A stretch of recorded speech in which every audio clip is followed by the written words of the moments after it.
Hey there, it's Ross here from Football DNA. Today we're going to cover some different ways that you can play out from the back in mini soccer, looking at five-a-side and seven-a-side. The FA in the last couple of years have introduced a retreat line, so when a team is playing out from the back, the team has to retreat into their own half until their first pass has been played. At that point, they're able to press and try and win the ball back. Now, when we're looking at the principles of play, one of the things you should be encouraging your team to do, particularly from a restart or when they're in possession, is look to create space with that width and depth by dispersing. And you can talk to your team about making the box as big as possible.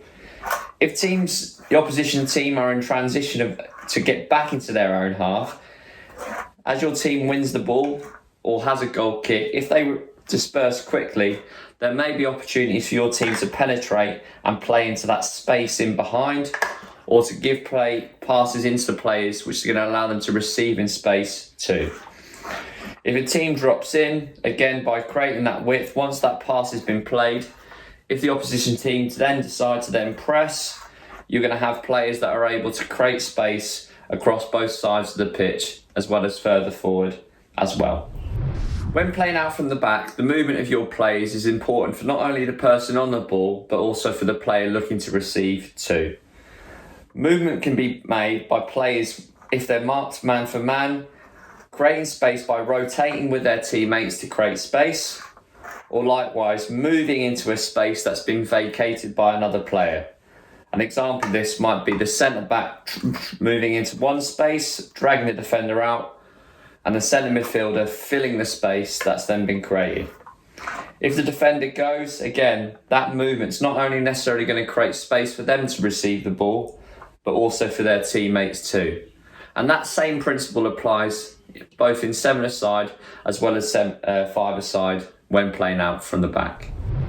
Penetration is equally as important. Once your team has created width and depth, it will be then how does your team look to penetrate by playing between the lines, but also playing over as well.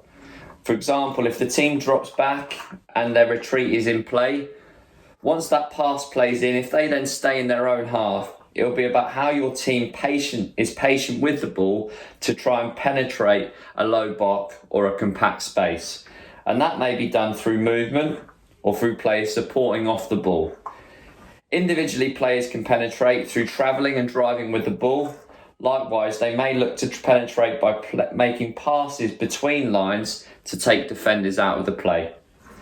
If a team is higher up when playing out from the back, once that first pass has been made, there'll be opportunities for your team in possession to try and penetrate by playing into the space behind. That may be from the goalkeeper making a save and having control of the ball, or by your team playing longer passes or more direct passes for players that are moving into that space in behind as well. And that will particularly happen when your team's one possession back and in transition when the team is out of balance that you're playing against. One of the next principles to look at is support. So once you're playing out from the back, how your team supports in advance of the ball, alongside the ball, but also behind the ball will help your team keep possession of the ball, but also support the player that's on the ball too.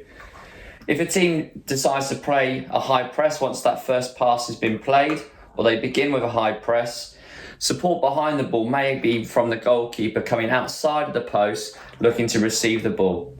Or otherwise, it may be other players playing at the back. So here, for example, we've got a 1-3-1-2 formation. So when the ball's with the right back, the goalkeeper can come out the back, and the centre half and the full back then create support behind the ball. It may be then the centre midfielder or other players, if those positions behind the ball aren't available, they come alongside. So if a centre midfielder drops in and then looks to receive the ball laterally, that's also going to help the team keep possession. If the player receives and there's no pressure on the ball, players may look to support by running and moving in advance of the ball too. And that support may be with players making runs in behind, or simply moving off their man to receive in advance of the ball as well, which is going to create opportunities to combine and for your team to play forward. That can also be the same for then looking to evade pressure. So if the ball is on one side of the pitch and the opposition slides across to one side. It may be that they need to play in front, per side, or back to go round to get into the other side where there's maybe more space and potential overloads. The final principle to think about when playing out from the back in mini soccer is innovation or creativity. You need to support your players in training by helping them have the tools to be able to play out from the back under pressure. That may be by giving players practices which have decision making, opportunities to solve problems, and are game related. The more you expose your players to these situations, the better they're going to be able to transfer those skills across to the game as well. Individuals will be able to play out and combine both collectively within their team, but also individually by travelling with the ball and beating players 1v1. And this should be encouraged by coaches by making sure players aren't risk averse and are willing to be risky when getting the ball and receiving the ball, but also brave to do that too.